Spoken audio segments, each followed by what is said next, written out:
नमस्कार दोस्तों, आप देख रहे हैं बेचू यादव गांव सरकार यूट्यूब चैनल। इस समय हम आजमगढ़ डिस्ट्रिक्ट के सगड़ी तहसील के ये चंगईपुर ग्राम पंचायत में आए हुए हैं और यहाँ पर राजेश यादव जो एडवोकेट हैं दीवानी कचहरी आजमगढ़ के, ये अधिवक्ता हैं। लेकिन जब मैं इनके यहाँ आया तो यह पता चला कि इनकी भाभी जी का मृत्यु हो गया है और एक शोक कार्यक्रम इसमें रखे हुए हैं। क्योंकि मुझे आने में दिन को इनके यहाँ कार्यक्रम था, लेकिन मुझे आने में थोड़ा देर हो गया क्योंकि मैं उधर कटान क्षेत्र में गया था जो है, इसलिए आने में थोड़ा देर हो गया। तो थोड़ा सा देखा इनके यहाँ कुछ हल्का फुल्का खाने पीने का भी कार्यक्रम इतने वक्त हो रहा है। क्योंकि ये रखे थे दिन को प्रोग्राम कि सिर्फ शोक सभा रहेगी। तो मेरे मन में थोड़ा सा ये बात आया कि आखिरकार में ऐसा आप क्यों कर रहे हैं। क्योंकि आप एक अधिवक्ता हैं जो समाज को एक नई दिशा आप देते हैं, आप ऊर्जावान व्यक्ति हैं, आपसे कहीं न कहीं हम लोगों को एक सीख मिलती है। तो ये जो मरने के बाद जो कार्यक्रम होता है इसके बारे में इनसे जानकारी लेंगे और समाज को ये क्या संदेश देना चाहते हैं इस पर भी इनसे हम प्रकाश डलवाएंगे। तो सबसे पहले मैं आपका परिचय जानना चाहूँगा, अपना परिचय थोड़ा बताइए। जी, मेरा नाम राजेश कुमार यादव, पेशे से मैं वकील हूँ, दीवानी कचहरी आजमगढ़ में प्रैक्टिस करता हूँ। वकील साहब, एक चीज़ बताइए कि जैसे आज का ये कार्यक्रम चल रहा है तो इसमें आपकी भाभी जी का मृत्यु हो गई है, उन्हीं के तरफ से आज का ये कार्यक्रम शोक संवेदना वाला रखा गया है। तो जैसे मरने के बाद लोगों में दूध का भात होता है, फिर उसमें तीर धनुष लेकर लोग बैठते हैं, फिर 10 दिन तक बनाते हैं और ये ऐसे कार्यक्रम चलता रहता है ताकि उस आत्मा को शांति मिले। तो आपने क्या इस ढंग से कोई कार्यक्रम किया? जी नहीं, क्योंकि हमारा ये मानना है कि हमने जो अंत्येष्टि किया तो वह हमने काम अच्छा किया और जो अच्छे काम का हमको इनाम मिलना चाहिए। तो ये लोग जो विरोधी विचारधारा के लोग हैं, यह लोग जो काम अच्छा होता है उसका उल्टा दंड देते हैं। और जो 10 दिन वाला कार्यक्रम तीर धनुष वाला आपने बताया है, एक लोटा पानी लेने वाला और एक वस्त्र पहनना, एक टाइम भोजन करना, ये प्रायश्चित है, पाप लग गया, ये बताते हैं।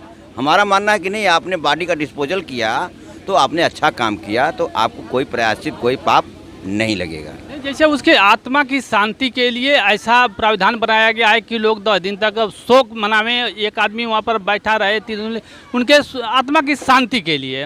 और आपने क्या किया उसको जरा अवसर बताइए। हमारा ये मानना है, हमारे जिस मत को हम मानते हैं उसमें न आत्मा है न परमात्मा है। तो जब आत्मा नहीं है तो उसकी शांति के लिए कोई काम करने की आवश्यकता नहीं है। मतलब आपके हिसाब से आत्मा और परमात्मा कुछ भी नहीं है? जो जीव है वह 4 महाभूतों का सम्यक सम्मिश्रण है। वायु, अग्नि, पृथ्वी और सूर्य, ये जल, इन 4 महाभूतों का सम्यक सम्मिश्रण ही जीव है। और वह जब अवयव बिखर जाते हैं तो मृत्यु होती है।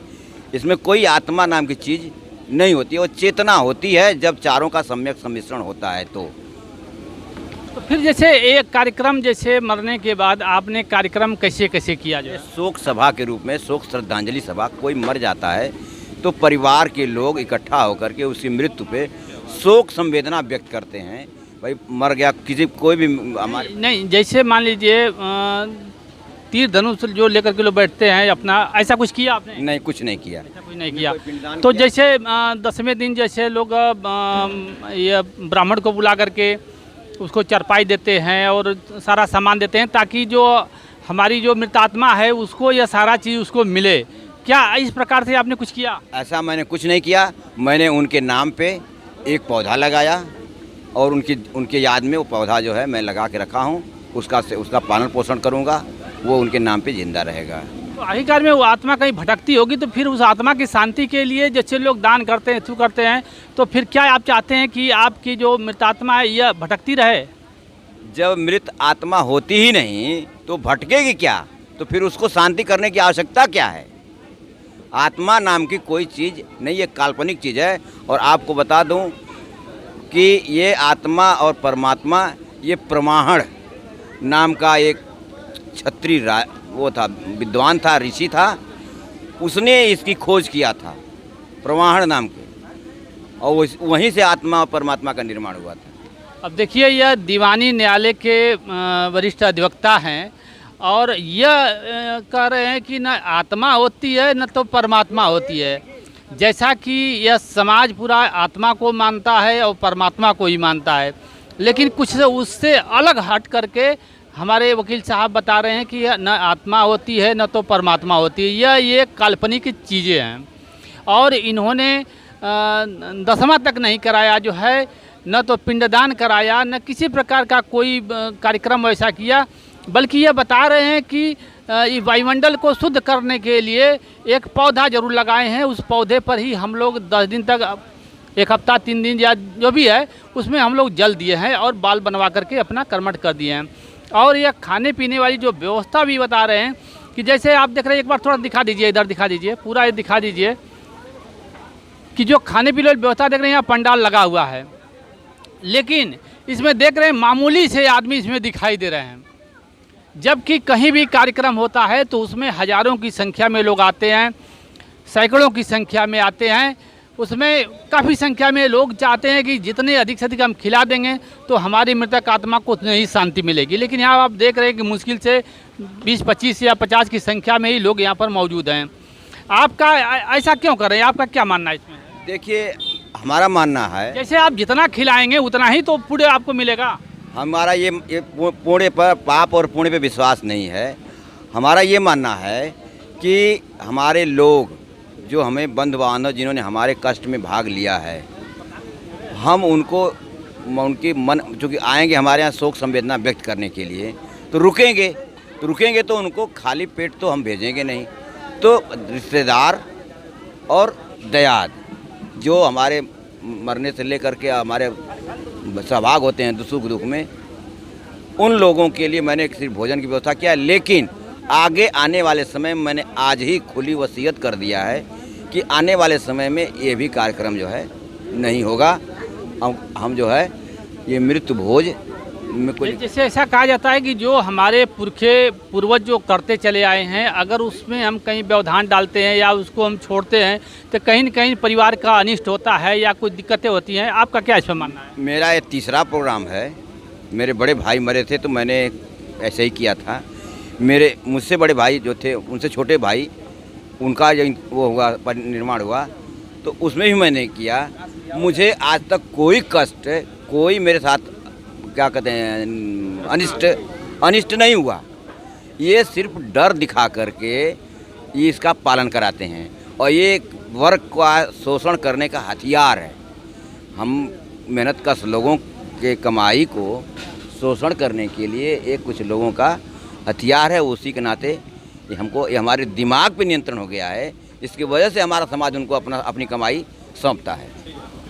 सर, जैसे मान लीजिए कि आज समाज में यह देखा जा रहा है, आप तो बहुत ही हिम्मत किए हैं, मैं आपको धन्यवाद देता हूं, आपको प्रणाम करता हूं कि आप कम से कम आज के इस माहौल में जहां हज़ारों लोगों को लोग खिला रहे हैं, और कम से कम ऐसे में से आपने हिम्मत जुटा करके कम से कम खर्चे में यह शोक संवेदना वाला कार्यक्रम आपने कराया, तो निश्चित रूप से आप धन्यवाद के पात्र हैं।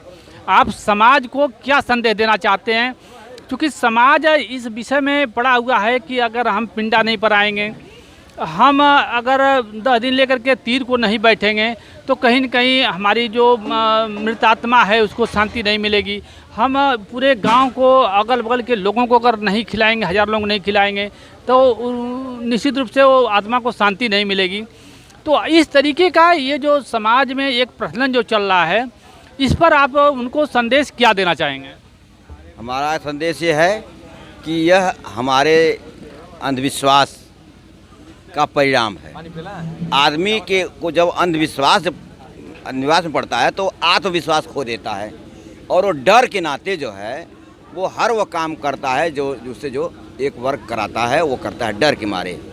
तो मुझे इस बात का डर नहीं है। मैं आत्मविश्वास से करता हूँ कि मैं जो कर रहा हूँ उससे मेरा कोई अनिष्ट नहीं हुआ ना, आज तक नहीं हुआ है। जो लोग ये काम नहीं करते हैं उनका क्या अनिष्ट होता है आप बताइए। मान लीजिए जो दूसरे धर्म वाले हैं वो नहीं ये कार्यक्रम करते हैं तो उनका क्या अनिष्ट होता है, कुछ नहीं होता है। तो मैं इस पे कहता हूँ कि हमारा समाज कम से कम गुलामी से, ये दिमागी गुलामी से मुक्त हो। दिमागी गुलामी की वजह से ही हमारी दुर्दशा है। आपको एक उदाहरण दे दूं, जब हमारे लोग हमारे घर में ब्राह्मण से पूछ करके खेती होती थी, साइत पूछ करके, तो खाने को पेट नहीं भरता था। और अब हम उनसे हट के अपने मन से खेती करते हैं तो हम उसी खेत से खाते भी हैं और बेचते भी हैं। तो हम उनसे आज़ादी ले लिए। आपका नाम बेचू यादव है। बेचू यादव अच्छा नाम नहीं है, लेकिन इसको नाम कहाँ मिला है? पंडित जी ने दक्षिणा लेकर के आपका नाम दिया है।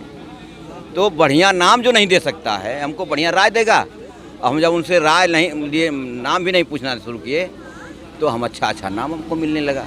तो हम काहे नहीं इससे छोड़ मुक्ति लेकर के हम अपना जीवन आगे वो कर लें, इनसे सुरक्षित कर लें।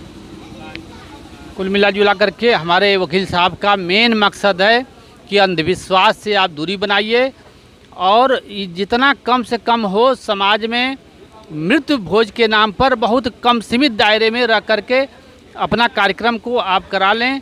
आपको अगर आत्मा की शांति के लिए करना चाहते हैं तभी सीमित दायरे में करें, क्योंकि उससे न कोई पुण्य मिलने वाला है न कोई आत्मा को शांति मिलने वाली है।